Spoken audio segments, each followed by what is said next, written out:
A Casa Elefante contém conteúdo adulto. Se a sua varinha não vibra, não ouça esse podcast. Olá, sejam bem-vindos à Casa Elefante. Puxa uma cadeira, pede um café e vem discutir a obra de J.K. Rowling, capítulo a capítulo, com a gente. Hoje, o 34º capítulo de Harry Potter e o Cálice de Fogo, Priori Incantatem.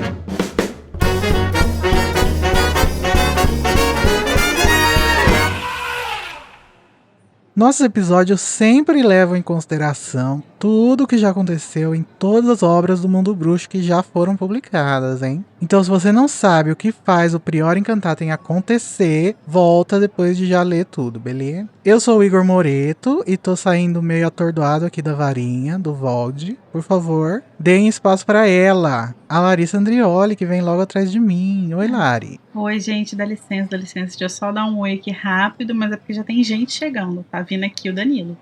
Ai, sentiu, não matou pé. Cheguei. Caiu no chão, amigo, que fez do dói. Cheguei, deixa eu levantar. Ai, Lilian, você tá pisando no meu pé, cacete. Sai daqui. Cadê todo mundo? Onde que a gente tá? Estamos em Alagoinha? Não, nós estamos em Little Hangleton. A gente vai falar aqui, no meio desse cemitério maravilhoso, com uma árvore e uma igreja, sobre varinhas, flutuações e Deus Ex Machina.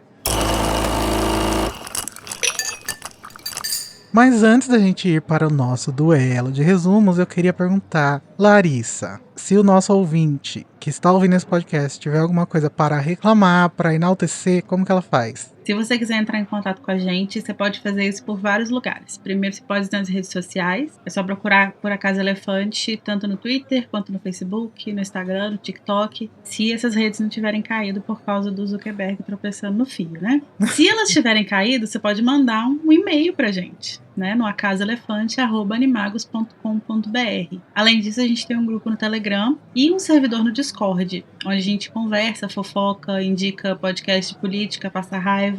A gente também lê fanfic, conversa sobre fanfic, joga RPG, é muito legal. Para acessar o grupo e o servidor é só clicar nos links que estão na descrição desse episódio.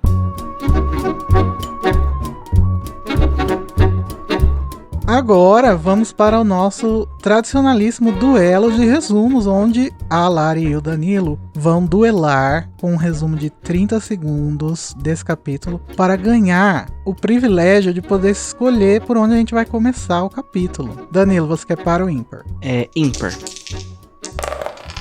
E deu ímpar, lacrou, número 3. R$3. Danilo, você quer começar ou você quer que a Larissa comece? Eu quero começar, né, já pra tirar esse negócio da frente, porque eu tô um pouco agoniado nesse episódio. Tá bom.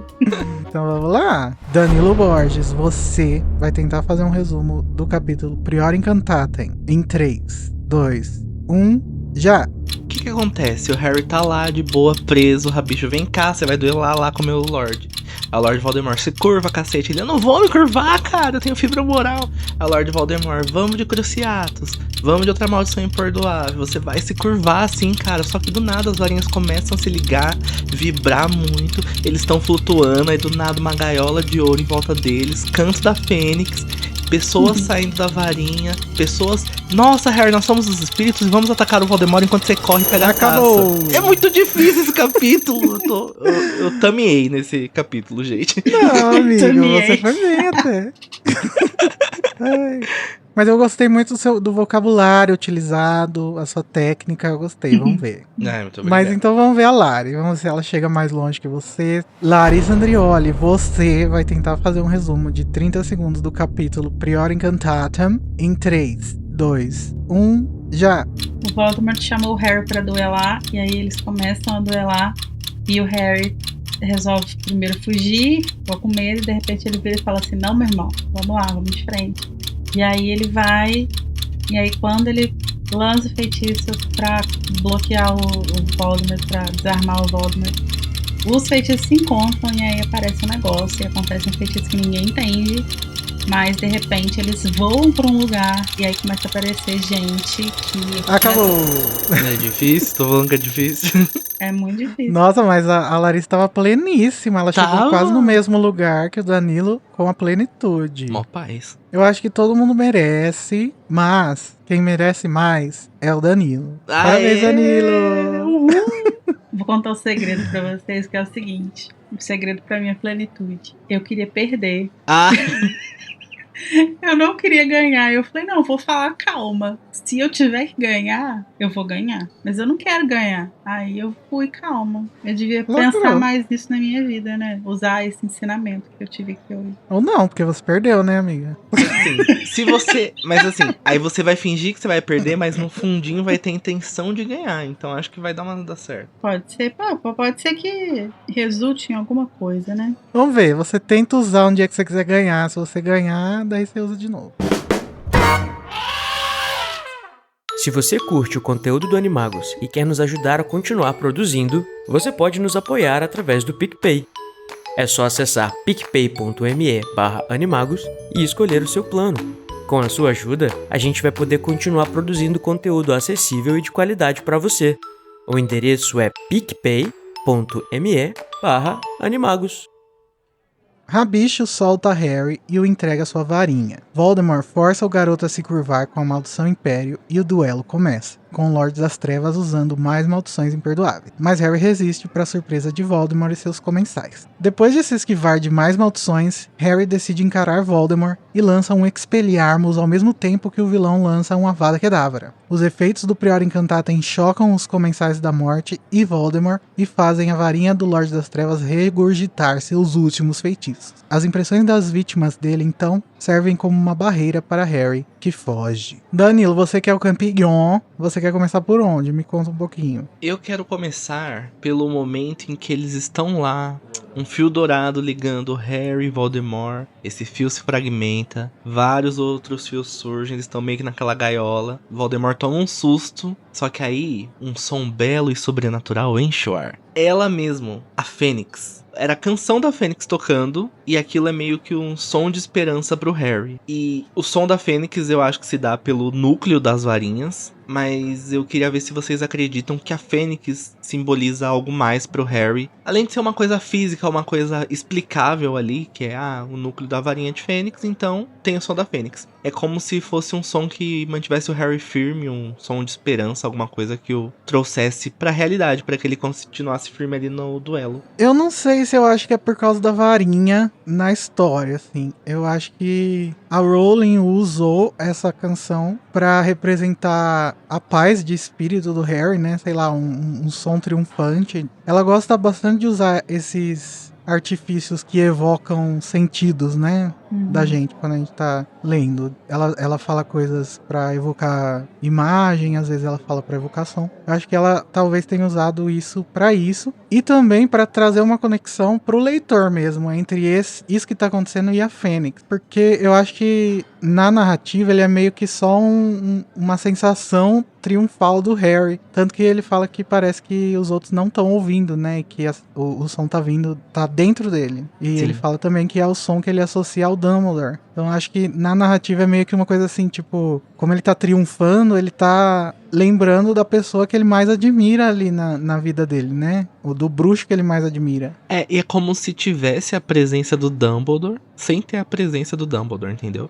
O Harry, ele já enfrentou o Voldemort sozinho outras vezes, mas acho que ele nunca esteve tão isolado assim, tão longe do Dumbledore, até agora, né? Verdade. Então, é como se tivesse um sinal. O que eu acho interessante da canção da Fênix é porque a música em si, eu acho que na literatura ela sempre representa uma coisa muito sagrada, né? Quase que uma coisa divina. Por exemplo, quando Aslan vai criar Nárnia, ele começa a cantar e as coisas começam a acontecer. Tem lá no Dom Casmurro aquela analogia lá do meio divina com a música. Então, eu também acho que a Fênix e a canção da Fênix não deixa de ter essa coisa meio sobrenatural e maravilhosa, sabe? Não sei, eu nunca tinha pensado sobre isso. Mas eu acho que tem esse tom sobrenatural, sim. Mas eu acho que existe, sim, uma ligação com a varinha especificamente, né? O fato das varinhas envolvidas naquele Prior Incantatem serem aquelas varinhas especificamente. Porque é muito simbólico e aí é muito... Eu acho que é importante que seja uma coisa específica daquilo, porque o Dumbledore vai reforçar depois, quando ele estiver conversando com o Harry, essa coisa, né? De que as penas são... A pena é da Fawkes. Então, eu acho que é importante que exista essa conexão justamente por causa disso que vocês falaram do Dumbledore, né? Mas eu acho que isso é uma coisa que só as pessoas envolvidas, né, que estão experienciando. Não lembro se tem alguma referência no capítulo ao Voldemort parecer que está ouvindo. Mas pode ser também que ele talvez já esteja num nível de corrupção da alma dele, que ele nem tem acesso a esse tipo de beleza, assim, né? Ou ele não tem acesso, ele não consegue notar essa beleza, ou ele pode ficar atormentado por ela também, assim como ele fica por qualquer coisa que fuja do que ele sabe. Eu achei muito bonito isso que você falou sobre a música, né? Porque tem um outro momento da saga em que a Rowling vai usar a metáfora da música, né? Usar essa simbologia da música para se referir a alguma coisa que é de certa forma meio que fora do plano material, assim, né? Que é quando o Snape tá curando as feridas do Sectum Sempra no Draco. A narração meio que descreve o feitiço que ele tá fazendo. Ele vai meio que cantando uma coisa e aí parece que ele tá costurando, né? Como se ele estivesse costurando com uma agulha, com a varinha. E é um momento muito bonito também, assim, que tem uma beleza na própria narração, no meio, e acho que é uma coisa até similar aqui, porque é um momento de beleza que acontece no meio de um cenário extremamente negativo em volta. Então o Harry tá aí, sozinho, duelando com Voldemort, com uma perspectiva de morrer, né? Ele com certeza acha que vai morrer e de repente isso surge, né? E essa música é meio que esse raiozinho de esperança, né? De que as coisas podem ficar bem. Concordo. Vamos aproveitar então que o Danilo trouxe isso para falar do elefante na casa, que é o Deus Ex Machina, né? A gente já falou bastante sobre Deus Ex Machina na segunda temporada, quando a gente tava falando de quando a Fawkes, ela mesma, de novo, né? Chega pra salvar o Harry e a gente discutiu lá se ela seria um Deus Ex Machina, né? Se o salvamento do Harry no final. Lá a gente deixou bem claro que assim, não tem problema ter o Deus Ex Machina, né? O problema é se for tosco. E aí, vocês acham que é tosco o papel de salvamento inesperado do Prior Incantatem aqui nesse capítulo? Já colocando a minha opinião, né? Eu acho que o fato de ser tão grandioso e tão bonito e tão emocionante tira a tosquidão que poderia ser, sabe? Eu não acho que seja um recurso, assim, meio que despropositado, assim, que pareça não ter muita base. Esse é um recurso que vai sendo construído ao longo dos livros, assim, né? Então, eu acho que se fosse uma coisa que, assim, de repente o Harry descobre nisso aí que as varinhas dele estão conectadas de alguma forma, então eu acho que ficaria um pouco assim, mas isso é uma coisa que a gente sabe desde sempre. Não soa pra mim, enquanto estou lendo, como se fosse uma coisa tirada do nada pra justificar, pra resolver um problema ali na hora, né? Eu acho que até tá bem justificado, assim, a gente não ter tido uma explicação antes dele acontecer, né? Porque o Deus Ex Machina, ele se identifica assim, né? Uma coisa que acontece do nada, que a gente nunca esperava e que não tinha como esperar. Mas eu acho que o fato de ser inesperado e não ter como saber que ia acontecer, faz parte também da narrativa, porque o fato disso acontecer assim, inesperadamente, de forma tão chocante, tanto pro Harry quanto pro Voldemort, é o que vai fazer acender, né, um ponto de interrogação, assim, que vai ser respondido no final com a trama do 7º livro, né, das varinhas. Então eu acho que faz sentido. Esse Deus Ex Machina, ele tem uma função. É que, assim, realmente, eu acho que existe o sentido da palavra, né, do termo Deus Ex Machina, e existe o sentido que a gente aplica hoje quando a gente vai falar de, sei lá, qualquer coisa muito popular, de filmes, de séries, que é meio quando acontece uma coisa tirada do nada, assim, sabe? Sim. Então, quando a gente não se satisfaz com uma explicação, a gente fala, isso foi meio Deus Ex Machina, meio que deu uma vulgarizada no termo, ficou muito amplo e até mesmo meio pejorativo. Nesse caso, igual a Lari falou, eu não sinto que é despropositado e não sinto que o Prior Incantatem salva tudo, porque o fato do Cedrico tá ali morto no chão já tira totalmente essa sensação de que o mundo foi salvo, entendeu? Acabou, deu tudo certo, felizes para sempre. E também tem o fato de que em Harry Potter a gente, quando tem um Deus Ex Machina, a gente nunca vai considerar muito justamente por causa da construção dos outros livros. Então é uma coisa que já foi explicada bem no primeiro, é uma coisa que vai ser usada depois dessa ligação das varinhas. E eu tenho muita impressão, conforme eu vou lendo, que esse livro foi feito pra chegar nesse momento, sabe? Esse capítulo parece até meio à parte, assim, acho que foi feito pra ser especial. Então eu não consigo considerar um Deus Ex Machina, até pode ser, por questões técnicas, mas pelo fato do Cedric estar morto, eu não ficar com a sensação de que o Felizes para Sempre deu tudo certo, e até mesmo por ser um livro ali bem do meio, entendeu? Que não é muito conclusivo o final, apesar da trama do torneio acabar. Eu não considero. Eu acho que a gente tem que ter bastante cuidado pra usar esses termos que já estão meio calejados, né, na cultura pop. Mas eu espero que os ouvintes tenham também, né, a mesma impressão analiticamente mesmo, não num sentido de querer desmerecer a história. Eu acho que esse tá mais justificado pra mim na história toda do que a Fênix do segundo livro, mas enfim. Vamos voltar agora por uma coisa que acontece no começo do capítulo, pra gente comentar uma coisinha que não tem muito a ver com o Prior Encantatem em si, mas que é uma curiosidade, assim, da construção de mundo, né? Porque tem um certo momento em que o Harry diz que ele tá ali se sentindo muito subjugado, porque tem 30 Comensais da Morte contra 1. E aí, no episódio passado, a gente ficou meio na dúvida de será que todos os comensais que o Voldemort conversou são todos os comensais que estavam ali? E a gente meio que, com essa afirmação do Harry através da narração, chega à conclusão que não, né? Que tinham mais. É porque o último capítulo ele dá muito essa impressão de que esse círculo próximo do Voldemort são só as pessoas mencionadas, né? Então parece que tá só a galerinha dele ali, que é tipo, sei lá, 10 pessoas. E acho que essa informação aí dos 30 é uma informação que ninguém pega. Eu não lembrava disso até você apontar. É um detalhe que meio que mostra pra gente justamente isso, assim, de que o Voldemort conversou com 10 pessoas, mas essas 10 pessoas fazem parte de um universo maior. Então isso faz a gente ter noção, e acho que isso encaixa melhor, inclusive, na construção do grupo dos comensais que a gente tem. Porque quando a gente vai avaliar, né, tipo, o número de seguidores do Voldemort e tal, tem um momento em algum livro que eu não lembro qual, acho que é no 5º, que o Lupin fala que a Ordem lutava contra o Voldemort numa proporção de 20-1. Era tipo 20 comensais para cada membro da Ordem. Então dá uma dimensão muito grande, assim, de número, né, para os seguidores do Voldemort. E aí você pensa, nossa, mas tinha 20 comensais para cada membro da Ordem e só tinha, tipo, 10 cabeças ali com o Voldemort, né? Então ele era, tipo, um círculo muito fechado próximo dele. E a gente vê que não, né? Que ele tinha uma galera mais ali com ele, que era um número maior, mas que ele só achou que merecia ser comentado aquelas pessoas. Talvez sejam os de quem ele esperava mais lealdade. É o Close Friends do Instagram do Voldemort. Isso.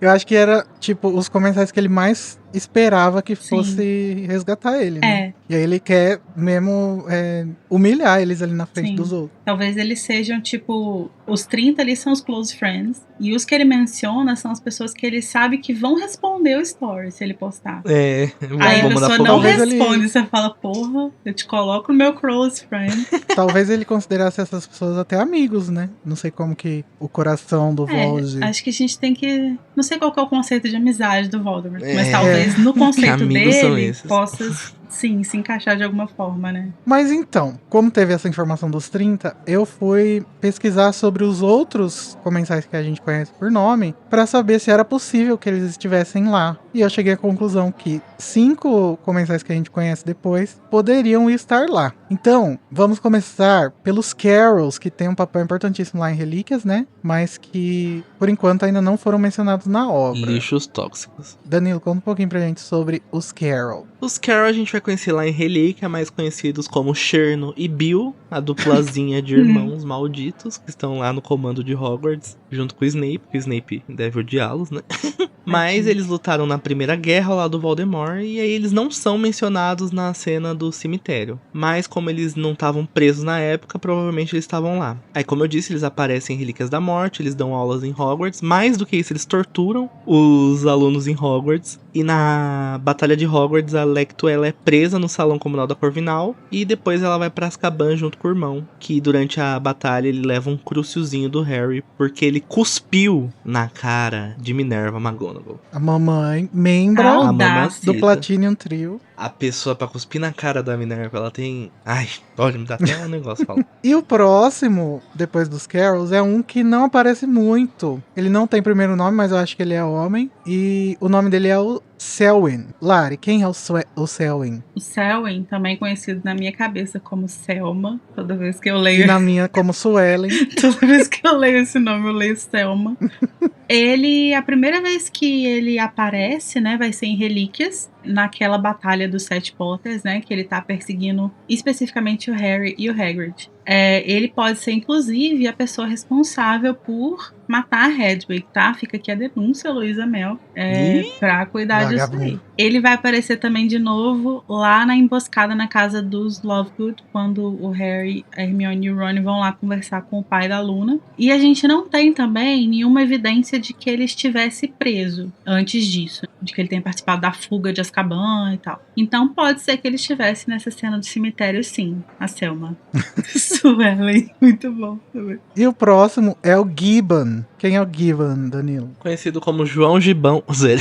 O Gibbon, ele vai aparecer lá em Enigma do Príncipe, naquela mini batalhazinha que tem no final do livro. A gente não sabe se ele foi preso, que a gente sabe que durante a batalha em que o Dumbledore morre, ele também morre, porque um comensal vai jogar uma vada no Lupin, mas graças a Deus pega nele e ele morre. Graças a Deus, não. Nós queríamos a reforma do Gibbon, mas não foi dessa vez. Ai, olha. Vem aí um episódio especial, anistia para os comensais da Segunda Guerra.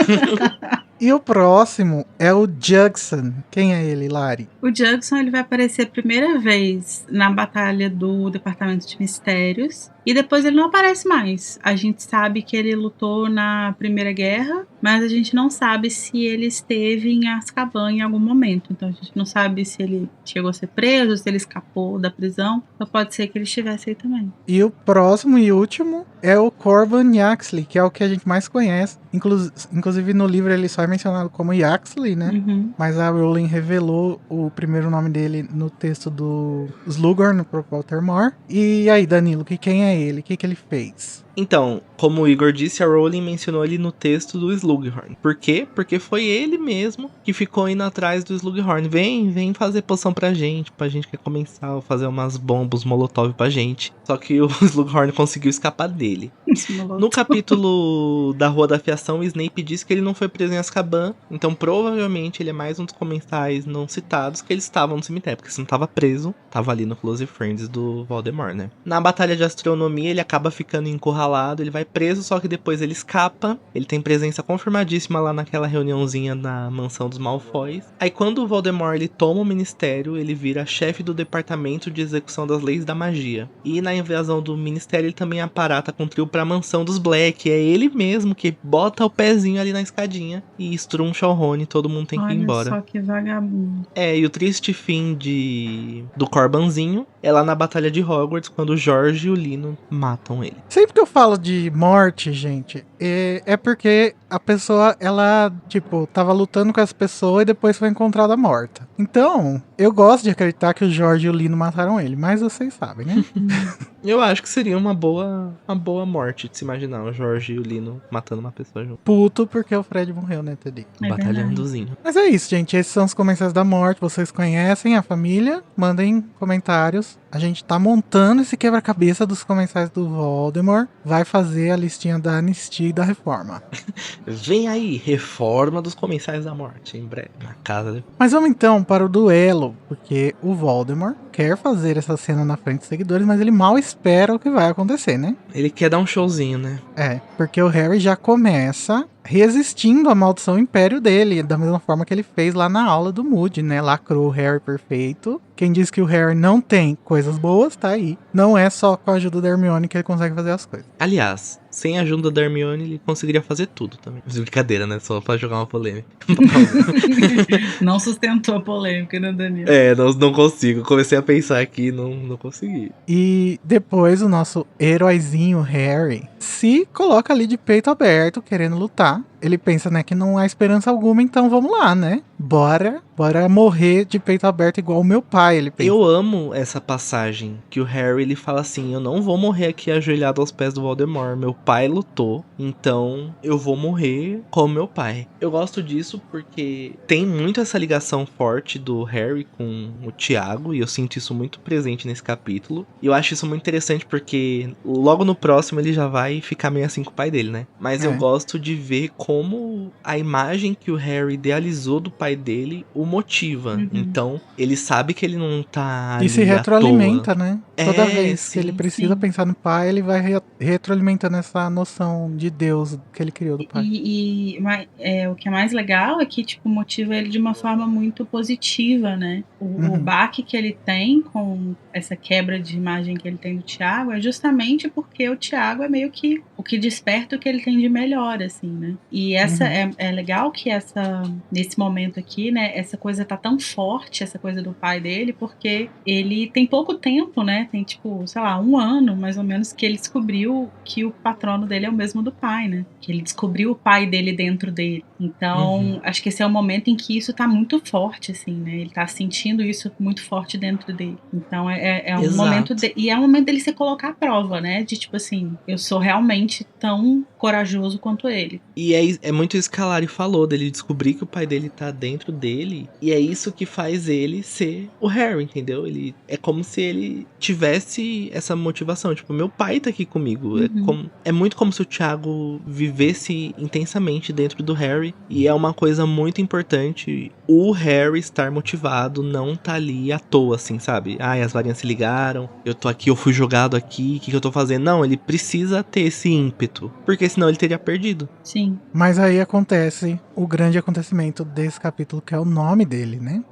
Harry grita espelharmos, Voldemort grita Avada Kedavra. Um jorro de luz verde sai da varinha de Voldemort na mesma hora em que o jorro de luz vermelha dispara da de Harry. E os dois se encontram no ar e de repente a varinha de Harry começa a vibrar como se uma descarga elétrica estivesse entrando por ela. Sua mão presa à varinha e ele não poderia soltá-la nem se ele quisesse. E aí, esses feixes coloridos dos feitiços se transformam numa pequena linha dourada, intensa e rica. E de repente, os dois começam a flutuar e são levados para longe dos túmulos. E aí o Priori Incantatem começa a acontecer, né? Com aquelas bolinhas de luz que eles ficam, o Voldemort e o Harry, jogando um pro outro. Até que o Harry finalmente consegue jogar mais pro lado do Voldemort, né? E atinge a varinha dele. Mas antes disso, o que é essa levitação? Gente, eu não lembrava disso, eu fiquei meio impressionado na leitura que eu fiz pro episódio. Eu também não lembrava, não. Fiquei impressionado também. O que vocês acham que é? É tipo uma coisa que a magia tá tão forte que ela te empurra pra um lado? Ou é uma coisa consciente de algum dos dois? Não, eu acho que tem a ver com a magia mesmo, de alguma forma. Não sei o que exatamente, mas eu acho que tem a ver com afastar eles das pessoas ao redor. Assim. Acho que é meio criar, essa magia cria um espaço somente para os dois assim, interagirem. Porque é um fenômeno muito raro, né? Então, eu acho que não tem a consciência dos dois, de nenhum dos dois. E acho que também não se passou no inconsciente deles, precisamos sair daqui. Acho que eles ficariam ali de boas e não se importariam com os comensais, por exemplo, ali. Mas eu acho que é um efeito do feitiço, justamente por ser uma coisa muito rara, muito específica. Acho que é da natureza do feitiço isolar os bruxos que estão envolvidos ali no Priori. Eu queria perguntar, antes da gente avançar no feitiço, acho que a gente não vai falar sobre isso, sobre a escolha tão criticada do Harry de usar um Expelliarmus. Porque todo mundo, toda vez que chega nessa parte, o Harry só sabe usar o Expelliarmus, não sei o que, não sei o que lá, não sei o que lá. O que vocês acham? Vocês gostam desse contraponto do Expelliarmus com a Avada? Vocês acham que é uma coisa que a Rowling fez conscientemente, como se fosse... Porque o Expelliarmus é um feitiço de desarmar, né? E eu acho muito significativo. Você está num duelo, você vai ser atacado por uma maldição imperdoável, e você usar um Expelliarmus. Eu acho que é significativo para além da obra, sabe? Eu acho bonito o Harry usar o Expelliarmus. O Harry com certeza acreditaria na reforma dos mensagem. Ele Certeza. basicamente tá recusando o duelo, né? Quando ele lança um feitiço de desarmar. Sim, porque ele é um Sim. feitiço, apesar de ser um feitiço que tem uma trajetória em direção ao oponente, ele é um feitiço É ofensivo. né? defensivo. Uhum. É, tipo, Uhum. ele não é. Ele atinge o oponente, mas ele não é um feitiço de ataque. Ele é um feitiço defensivo, assim como o Protego, por exemplo. E eu acho que tá baseado. Porque ele fala assim: eu não tenho a mínima chance de lutar com ele. A única coisa que eu posso fazer é tirar a varinha da mão dele, porque é a arma que ele tem. Uhum. Então faz sentido, gente. Ele é uma criança, né? Sim, ele não tem Sim. habilidade de duelo, gente. A Não. única vez que ele duelou na vida dele, conscientemente, assim, foi quando ele aprendeu a esfriar. Então, ele ia fazer o quê? Lançar um ridículo? Um Isso que eu Sempra? pergunto pra você, ouvinte, que tá ouvindo a gente agora julgando o Harry. Você ia usar que feitiço, queridão? Se não expelhar. Taranta Você ia Alegra. fazer o quê? É. As pessoas vão falar Secto 100. Mas o Harry não. O Harry ainda não conhece. Se você É. fosse o Harry, Harry nunca errou. Eu acho que é muito simbólico mesmo essa escolha do Harry de, como o Igor falou, de tipo recusar o duelo, mas não pela covardia de se esconder, né, de fugir. É ficar de pé, aceitar que vai ter que fazer parte daquilo, mas ainda assim recusar. uhum. Isso é uma coisa complexa, é quase um paradoxo, né? Ele aceita o que tem que acontecer ali, aceita, entre aspas, o destino dele, mas ao mesmo tempo ele está entregue ao duelo, entendeu? Não é aceitei, pronto, vou largar de mão. É complexo. E eu gostaria muito de agradecer a J.K. Rowling, que tirou toda a conotação negativa da cor vermelha e levou para o verde, ao contrário do que faz o Star Wars anticomunista, que coloca o vermelho na mão do vilão. Obrigado, J.K. Lacrou. Arrasou. O Império, na verdade, era a União Soviética. Então tá, gente, vamos falar do feitiço em si, né? Na verdade que não é nenhum feitiço, né? Ele é uma coisa que acontece. E aí os bruxos, eles chamam de Prior Incantatem, né? O Dumbledore vai chamar, né, depois. Porque tem uma relação com um outro feitiço que a gente já viu nesse livro, que é o feitiço de reconstituir os últimos feitiços, né? Uhum. Que o Diggory, acho, que usa na varinha do Harry, né? No episódio lá da Copa. Isso. Só que o Prior Incantatem e o feitiço que ele usa lá são coisas que produzem o mesmo efeito final, né? Que é regurgitar os últimos feitiços. Só que eles não são causados pelo choque de dois feitiços da mesma varinha, né? Uma coisa que eu queria falar, aproveitando que a gente tá falando do Priori, é que o nome do capítulo é Prior Incantatem, então eu acredito que quando a gente foi ler isso pela primeira vez, a gente ficou tipo, o que é isso? Uhum. E é legal que a gente tenha a descrição do feitiço, do encantamento, do acontecimento antes de saber o nome dele. Então a gente literalmente vive junto com o Harry isso, sabe? A gente vai sentindo cada partezinha do feitiço pra depois a gente aprender junto com ele lá com o Dumbledore do que se tratava. E na verdade, os nomes são diferentes, né? Eu não sei se... eu quase fui reprovada em latim, então eu não tenho como oferecer uma leitura sobre isso. Mas o feitiço, ele chama Prior Incantato, né? O comando é esse. E o efeito é Prior Incantato. Então tem uma diferença aí que, enfim, fica claro aí no nome, né, que uma coisa, que são coisas relacionadas, mas são coisas diferentes. Por isso não acho que, tipo assim, se o Prior Incantato fosse lançado na varinha do Voldemort, muito provavelmente a varinha dele não regurgitaria pessoas em tamanho real, que teriam capacidade de falar e etc. Olha que interessante, ó. Eu tô jogando aqui no Google Tradutor e prior significa anterior e priori é antigo. Tô jogando tipo Prior Incantatem significa o antigo encantamento e Prior Incantatem significa o encantamento anterior. Então, realmente tem uma diferença, sabe? De ser um encantamento muito antigo que envolve os dois, do que simplesmente uma coisa mais prática de ver o último encantamento ali, as últimas mensagens mandadas pela varinha, o histórico da varinha. No final das contas eu acho que, e tá no texto assim também, né? O que acontece aí, quando as duas varinhas se conectam, é um efeito Priori Incantatem, né? Sim. E tá escrito lá, assim, né? É o efeito Priori Incantatem. O Dumbledore, quando ele vai explicar, ele fala isso. E o efeito Priori Incantatem, ele é basicamente só aquele do Priori Incantato. Só que ele é causado por uma coisa diferente, né? Uma coisa meio metafísica. E a gente acaba, no fim da série, não sabendo muito, né? Sobre esse acontecimento aí. A gente sabe que é por causa dos núcleos das duas varinhas, né? E também do histórico dos dois. Mas acaba que parece que nem os próprios bruxos sabem direito o que é isso, né? Sim. E eu gostaria de fazer aqui, né, a minha moção de repúdio, porque o Mike Newell inventou, ficou muito legal, ok, tudo bem. E o David Yates viu e não tirou mais da cabeça. E aí todos os duelos da série viraram um grande Priori Incantatem, o que não faz o menor sentido. É verdade. Toda a varinha é ligada agora, né, bicho? Excluindo toda a possibilidade de criar duelos interessantes, né? Tirando o da Ordem da Fênix, que tem os Priori Incantatem lá do Dumbledore com o Voldemort, que não faz o menor sentido. Não, gente, parem. Inclusive ele bota até no Animais Fantásticos. Por favor, pare, David Yates. Alguém é parente dele? Manda pra ele, por favor, dessa minha... Agora, eu não Se você é gosto. parente dele, sequestre ele. Eu não gosto muito do efeito visual do Priori Incantatem. Tem que aquelas coisas que parece que é líquido, espirrando. Eu acho muito esquisito. Ah, eu gosto. Aí o que acontece? Eles estão lá com o fiozinho dourado, as duas varinhas ligadas, quando o fio começa a se fragmentar e ele se transforma numa redoma dourada, uma grande gaiolona. As popozudas.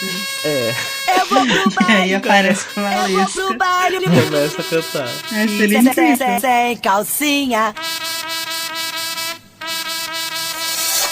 Agora eu sou piranha e ninguém vai me segurar. Daquele jeito! Isso é uma coisa que deixaram de fora do filme, né? É, A Valesca, né? Sim, também. eu acho que isso é uma coisa que eu deixaria de fora do filme também, a redoma dourada. Porque Ela é meio caótica visualmente, né?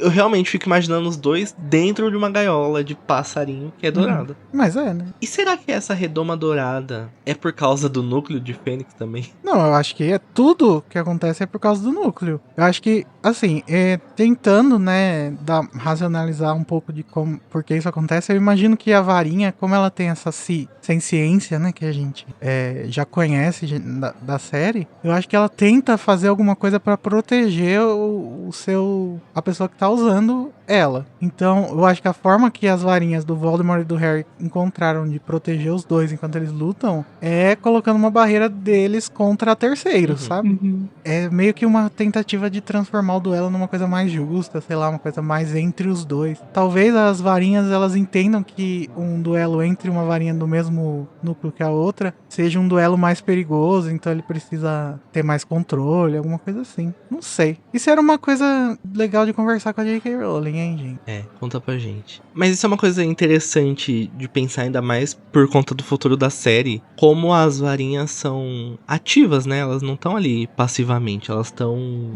Elas têm a vontade delas e são varinhas irmãs se encontrando depois de anos, tá tocando, estou de volta pro meu aconchego ao fundo, elas não querem lutar, cara, a gente vai proteger eles. É interessante notar como a magia é viva em tudo, inclusive nas Sim. varinhas. Essas coisas das varinhas é uma parada que eu não entendo muito, assim. Até a própria forma como a varinha do Harry vai reagir ao Voldemort, né, no 7º livro, na batalha lá no 7 Potas e tal. Eu não entendo muito bem qual que é a lógica daquilo ali. Não acho que não faça sentido, acho que eu só não consegui entender mesmo. Isso um dia eu queria sentar com a Rowling e falar aqui, você pode desenhar? A gente pra mim? vai entender na Casa Elefante, calma.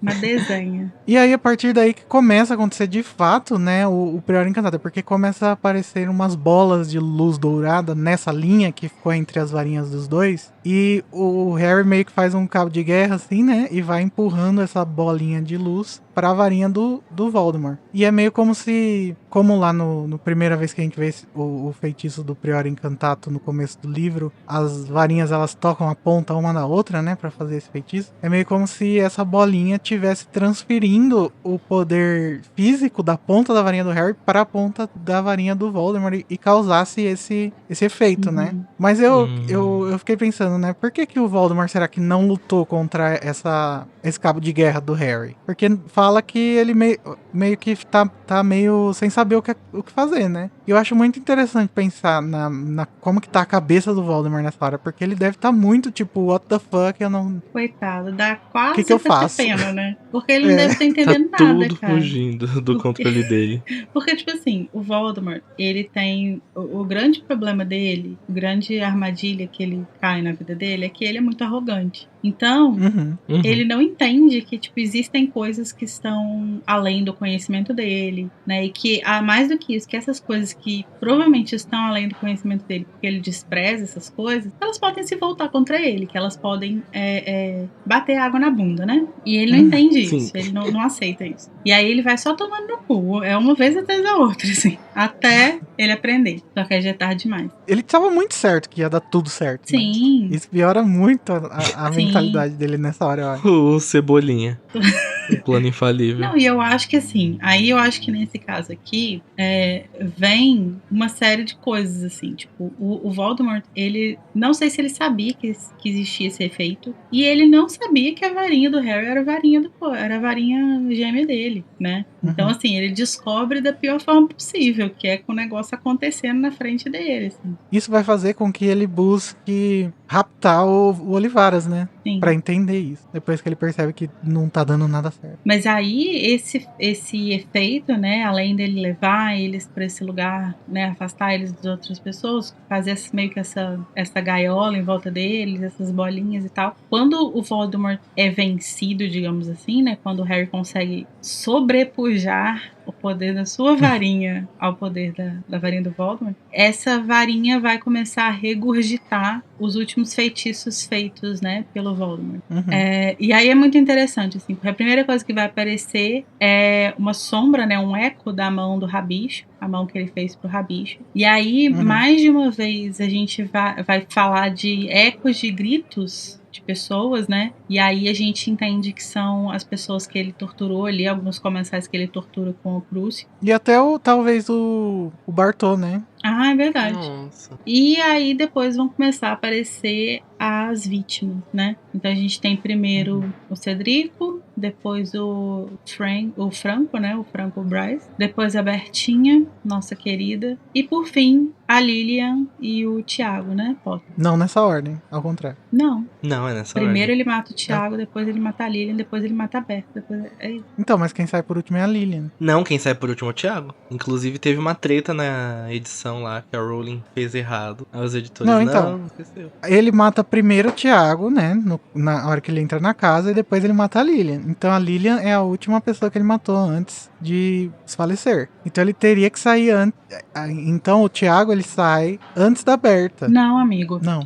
A Lilian sai, Nossa, eu tô confuso. aí ela vira e fala, É seu verdade, pai está é verdade. vindo, Não. ele tá doido pra te ver, uma coisa assim. Parece Enfim, na colônia então, de gente, férias, né? Menina, seu pai tá chegando, aguenta aí que tá vindo. Menina, você não sabe, a gente tava aqui apertadinho, mas ele tava falando, a gente vai ver o Harry hoje, é hoje. Então, essa confusão toda também aconteceu na edição do livro, porque a Rowling tinha escrito que saía a Lilian e depois o Tiago. E aí o editor falou, não, mas não é a Tiago e depois a Lilian? Daí ela falou, claro, eu devo estar errada, né? Aí eles publicaram o livro errado, e aí na segunda edição tiveram que consertar, porque os fãs perceberam que estava errado. Mas dessa daqui que a gente tá lendo, a Lilian sai primeiro. Sim, porque já foi logo antes da tradução sair, né? Então deu tempo. Então, eu acho que a Rowling queria realmente que o Thiago saísse por último por questões narrativas, né? Do Harry ter aquele último impacto de ver o pai dele, até mesmo porque ele tava se motivando pensando que o pai dele morreu ali lutando, então Sim. seria mais importante o Thiago sair por último. Apesar, né, de estar fora de ordem. Não, amigo, tá certo. certo. O Tiago sai por último mesmo. É em ordem decrescente. Em ordem inversa. Gente, nossa. Gente, eu tô muito confuso. Olha só, Danilo.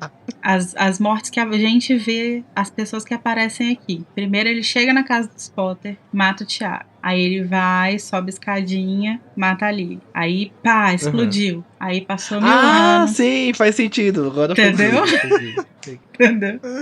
Agora eu entendi. Sim, então É isso certíssimo. que acontece. E é muito importante, né, isso que você falou, que o Tiago apareça por último, porque essa questão simbólica, né? Ele acabou de pensar no pai dele ao resolver tomar uma atitude corajosa, né? De enfrentar o Voldemort e tal, de não morrer de cabeça baixa. Então é muito importante importante que ele apareça por último, mas eu acho meio triste isso, assim, o quanto que isso acaba contribuindo pra Lily ser só uma folha de papel, né, de complexidade, assim, porque Só o sacrifício ali. ela é só a figura da mãe, assim, tipo, ele não olha pra ela nem pra se inspirar, assim, nisso, né. Nossa, mas eu acho que isso faz super parte dessa endeusamento dela. Não, sim, mas eu acho triste. Porque eu acho que é uma personagem que seria super legal de explorar mesmo.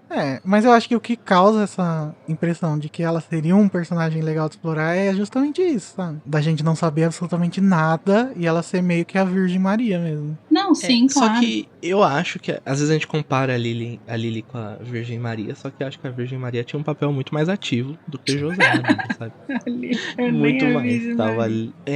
Mas eu acho que isso realmente faz parte da construção do Harry, no sentido de ele tem a primeira identificação com o Tiago, né? Que nós jogávamos quadribol. E é igual eu já disse aqui no começo, eu acho importante ele ter essa identificação pra logo depois ter essa quebra. Talvez quando o Slughorn apareça, ele começa a olhar a Lilian, olhar pra Hermione e ver a mãe dele, assim, sabe? Tipo, Eu não sei, eu acho que o problema da Lilian é que ela não pode ser uma figura pro Harry, né?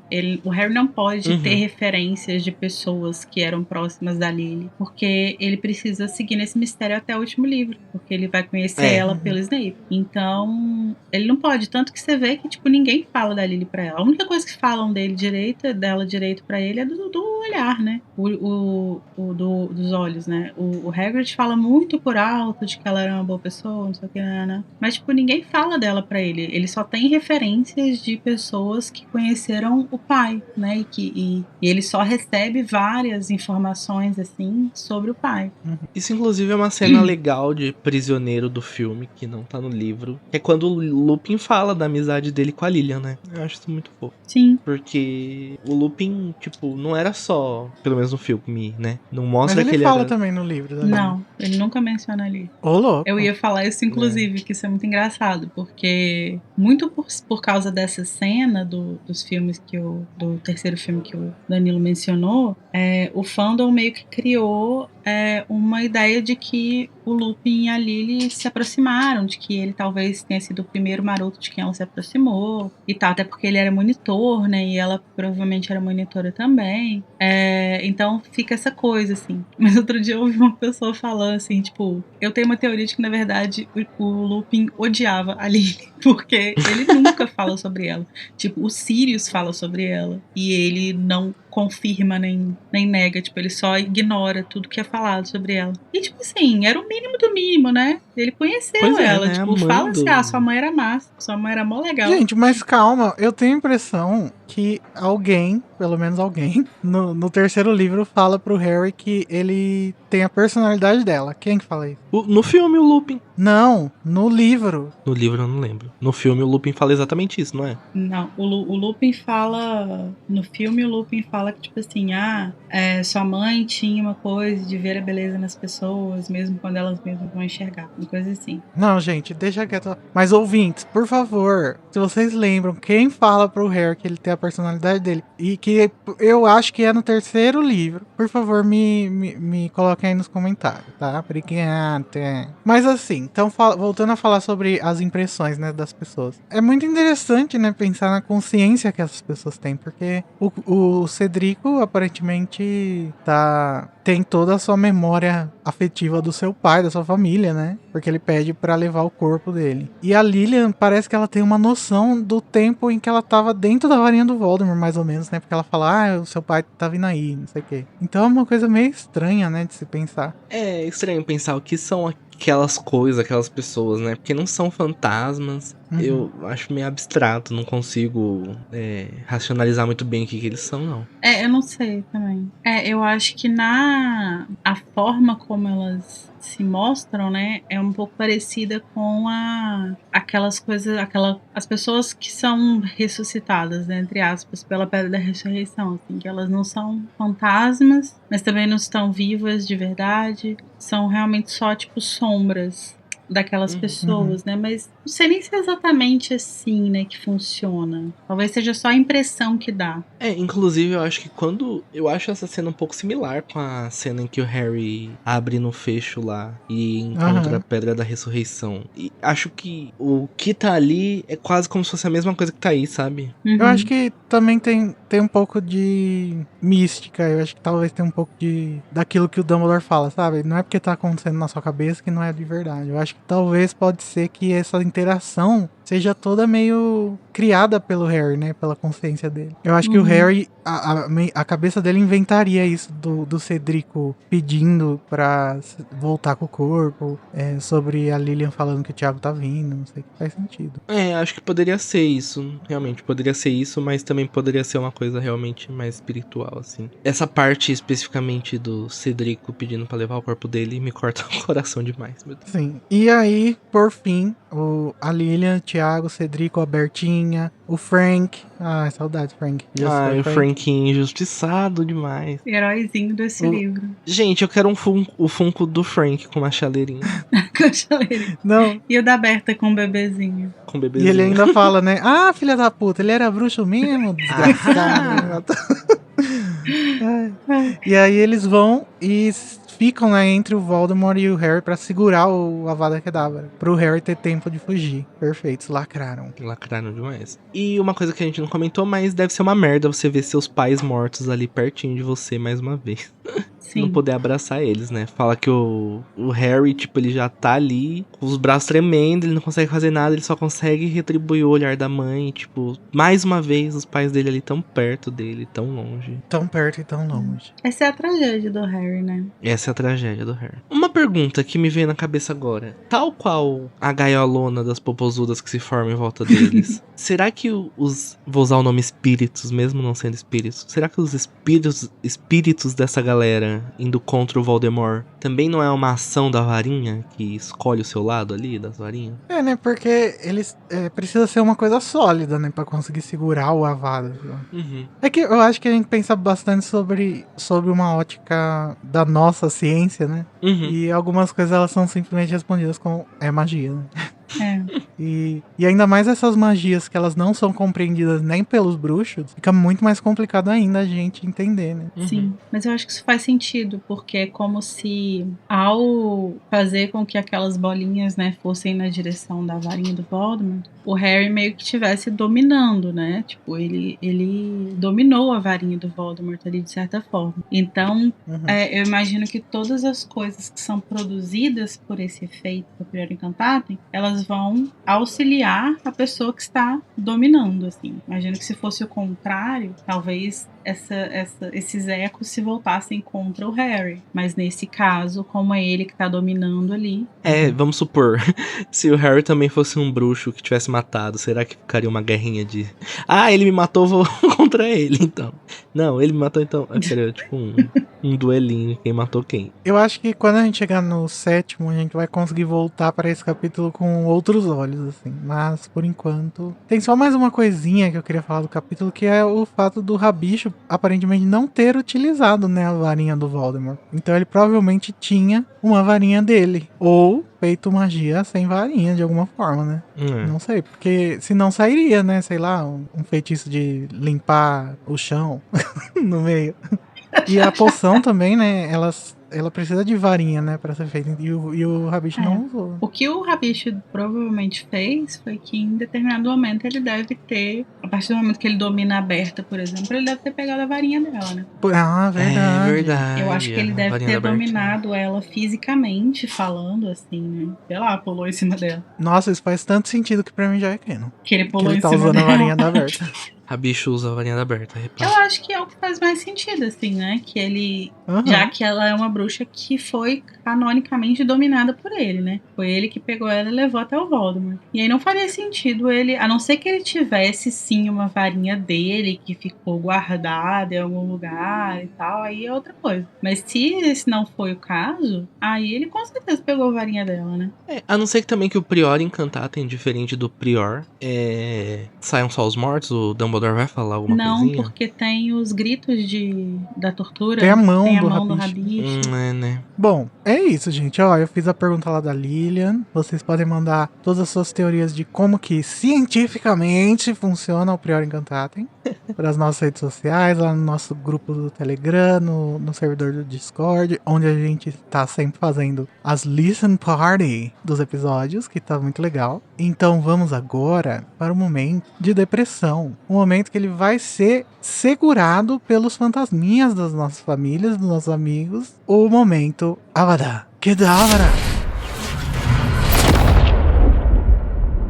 Que é o momento em que a gente escolhe um momento depressivo, uma coisa ruim, uma coisa chata, que a gente não gostou no capítulo. Começando com a Larissa. Lari, diz aí pra gente. Eu acho que o momento mais triste desse capítulo pra mim é o Cedrico pedindo pro Harry levar o corpo dele pros pais. Ai, sim. Ai, Eu acho que, ao mesmo assim, poderia facilmente ser o meu patrono também, porque eu acho muito bonito. Mas ele me pega das duas formas, assim, porque é bonito, mas também porque é triste pra caralho. E você, Dani? eu acho que eu vou ser obrigado a copiar a Lari. Ah, E dar um avada duplo pra esse momento, porque é muito triste você imaginar que o Cedrico era só um menino que estava ali no auge da sua vida escolar, vivendo o que deveria ser o melhor momento dele em Hogwarts, e por um acaso, sabe? Ele tropeçou errado, ele tava no lugar errado, na hora errada, e agora ele não era mais nada, ele era só um corpo jogado no chão, coadjuvante a todos aqueles acontecimentos importantíssimos pra história. Então, quando ele pede pro Harry, ele quase que suplica assim, tipo, Harry, leva o meu corpo pros meus pais.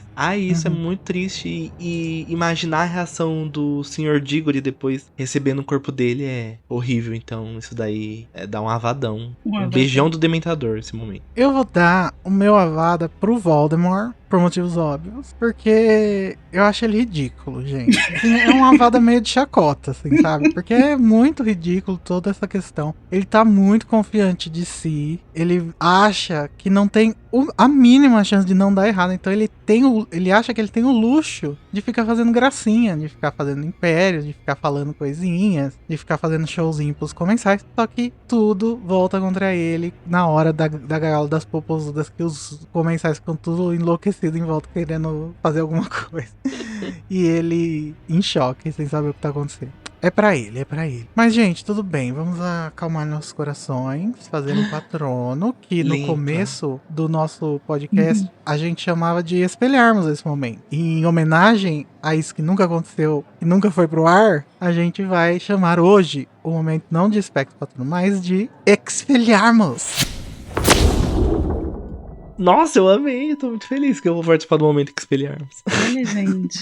Danilo, conta pra gente qual que é o momento mais feliz, o momento que você gosta, o momento espelharmos desse capítulo. O meu grande Expelliarmus vai pro maior representante do Expelliarmus na face da Terra, que é o Harry. O Harry em si é meu Expelliarmus desse capítulo. E principalmente a hora em que ele se recusa a fugir do Voldemort, que ele quer lutar tal qual o pai dele. Então acho que esse é um momento que defenderia facilmente uma avada que tivesse vindo no meu caminho. Gente, eu vou roubar aqui o momento, então eu vou falar que porque o meu também é o Harry. Esse é um capítulo muito do Harry. Harry heróizinho. Sim, Ele, desde do começo, na hora que o Voldemort tenta fazer um império para fazer ele se curvar, e ele vai e fala, não vou responder, filha da puta. Morre, diabo! O meu Expelliarmus hoje vai para o menino Harry. Mas, gente, eu vou ter que fazer E você, coro. Lari? Não tem como... Aí, lacrando. Não tem Um como... Expelliarmus triplo. Não tem como ser outra coisa, assim, né? Eu acho que esse capítulo, ele é todo do Harry mesmo. E ele é muito importante na construção do Harry entendendo o lugar dele, né? Entendendo quem ele é, de onde ele vem e principalmente pra onde ele vai. De, tipo, entender que esse é o destino dele. Uhum. E essa é a primeira vez que ele tem esse confronto direto com o Voldemort, né? Então é muito importante que ele, mesmo aterrorizado, né? Tipo, ele tá morrendo de medo, ele tá cagando nas calças, mas ele entende que é isso, que o destino dele é esse. E que se ele tiver que morrer, E isso é muito legal, porque isso é um paralelo com o 7º livro, né? Ele caminha pra morte confiante, tipo, de cabeça erguida, e é isso aí. E é muito bonito, assim, como que isso se espelha lá no 7º livro. E nas 2 ocasiões, ele consegue, tipo, sair vivo, né? Perfeito. Acho que o Harry, nesse capítulo, ele me traz a mesma vibe do Harry lá prestes a se sacrificar em Relíquias da Morte. Sim. Sim, total. É um trailer, um teaser trailer daquele momento. Sim. E já tem as posições bem claras, né? Tipo, de quem tá se entregando pra morte, quem tá fugindo. Sim. Uhum. Até porque, como a gente mencionou a Pedra da Ressurreição, né? Tem até o eco desses fantasmas que ele vê, né? E ele Sim. encontra com outros fantasmas, né? Antes de se entregar lá no último livro e tal. Então é incrível. Esse é realmente o livro de transição, assim, né?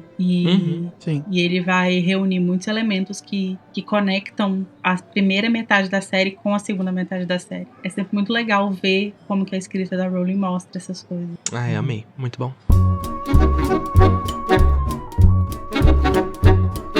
Gente, e agora? O que vai acontecer? Não sei. Como a gente já leu, e o conceito do podcast é esse, né? Fazer uma releitura, a gente já sabe.